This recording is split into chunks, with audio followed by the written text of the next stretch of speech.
Hey, Spark community, it's Rachel. And Leah, and we are so excited to be here. We are to just touch base, share a few words about what this year has been like for us, what we've been grappling with, and we're really excited to be reconnected and connected with you all in new ways. Yeah, we're so thankful to be present and to talk about some of the things we've been grappling with as we have a new addition to our amazing family. Yes, we do. And just as we think about the state of this world, it continues to be something we're grappling with and thinking about. And so we wanted to come to the Spark community and talk about some stuff. Yeah. So whether you've been here a couple days, whether you've been here since the beginning in 2016, we're so grateful for your presence in this community and all the ways that you have made a difference in our lives and made an impact in your worlds. So to start, let's just share what have we been grappling with, Leah? What are the things that have been either heavy on our hearts? You know, the start of Spark really started during a time when the world was very divided in 2016. The mission has always been about sparking and sustaining conversations, one conversation at a time to make a difference in the world. Yeah, what are we thinking about? What do you want to share? We've gotten another lens, I'll say. I think we have similar lenses from when we first started, but this new addition, having a child while we're grappling with the same exact things we've been grappling with since 2016 and before, it's now a different way to look at the world when you have a little person that you've brought into it.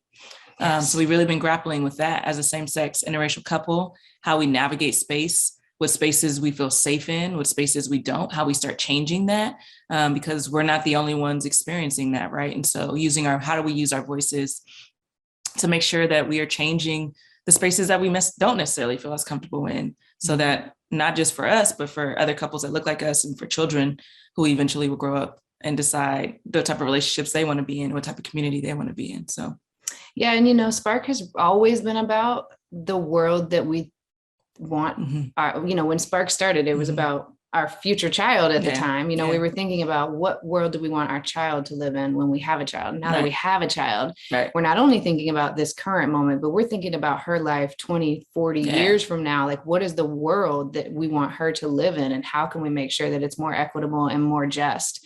And so I think, to your point, we've been grappling with a lot of questions that are close to home. We've also been facilitating a lot of conversations for clients and communities about, enacting these changes, one conversation at a time. And how do we make our workplaces more inclusive? How do we make our communities more inclusive? How do we make sure that things are more equitable? When, if you look out the window, metaphorically, it feels as though things are getting more and more divided, right? It's felt increasingly heightened, especially this year. So what would you say we continue to have to go back to as a couple, as a family, and as practitioners and facilitators? What has been helpful for us this year? I think constantly going back to the why, right? What you just mentioned, like really getting clearer and clearer about why we're in this work, because it can sometimes feel daunting, right? And I'm in grad school now, which is new to our family, and just that lens of learning, being in academia, and really figuring out how you connect your why to history, and then how do you connect your why to current day? And then how do you keep moving? How do you continue to stay engaged and continue to uplift the reasons why you're doing this work, and continue to carry other stories and experiences with you? So I think that's one of the things we keep coming back to. And then the other thing we keep coming back to and want more of is community, right? Especially being new moms, like we're following all these mom groups and things in that nature, but really coming back to, who am I surrounding myself by? How are they filling my cup? How am I filling theirs? How do we stay in this work together, right? Really talking more than surface, like going real deep with people, even if they're not in the same sex interracial relationship. Those are our conversations that I think are required right now in our lives, and necessary for us to start seeing changes in terms of how people are thinking about things that are going on in the world. Things don't directly affect you. It's pretty easy to not necessarily notice, which is, I think we've been constantly going back to our identity wheel, or like really thinking about how our identities are intersecting with each other. So those are the things that immediately are like, yeah, we've been doing a lot of that. Yeah. And there's a lot there, right? And I think at the heart of all of it is what has been so important to us is having intentional conversations with care, Yeah. right? I think all of what you just said requires some being deliberate. Yeah. You know, it requires being thoughtful about, we're sleep deprived most of the time, and it gets harder and harder to be as deliberate and thoughtful sometimes. And especially, you know, we're in going on year 3 of the pandemic, and folks feeling some fatigue, and we're hearing stories from clients around folks experiencing high rates of burnout right now, and a lot of turnover and a lot of just turmoil everywhere we turn, right? And so I think it's been so important for me to step back for a minute and assess, right? Mm-hmm. Thinking about, what's my sphere of influence? I have been in that place of like, sometimes it can be paralyzing to feel like I feel afraid to say something, or I don't even know if my small voice is going to make a difference in this huge ocean, right? Mm-hmm. But I think we keep coming back to one conversation at a time. These intentional conversations again and again can move mountains, but you just have to take it one step at a time, right? Yeah. And I think it's okay to lean into the questions and seek answers, right?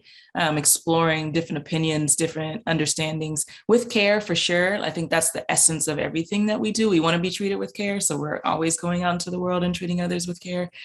I think we're in a state of questions right now, and seeking answers, not just asking questions just to hear what the question is, but to really seek input. Like, how are other people experiencing this, and what are other people thinking about, and how are other people grappling with this same question? We do this all the time in our living room and in our spaces and in our circles, but we haven't been as visible in this way via video. And I think it's been a time of family formation year, but now we're here and we're ready we feel the urgency of this moment, and we feel that there's so much power and potential of stepping outside of our comfort zone and expanding our reach a little bit. And that's why we're here, is opening the doors to welcome you all into this conversation. We want to hear from you, right? We would love for you to share what you've been grappling with, what has been challenging about this year, or what questions that are swirling around in your mind, or where have you found yourself getting stuck?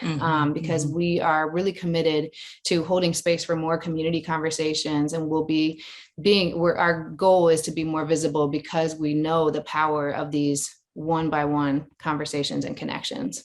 Yeah, and because community is a strong core value of ours, we're going to constantly keep showing up to share what we're experiencing, thinking about, wondering, and asking, like Rachel just said, for you all to give us the things that you're thinking about and experiencing as well. We can't do this in silos. I think that's been very clear. Even having a new addition in our family, like, we've had tremendous community support, and we're very thankful for that.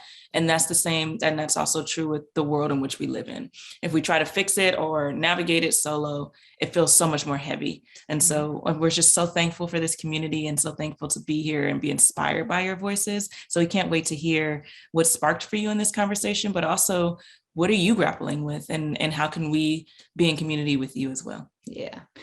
Take good care, y'all.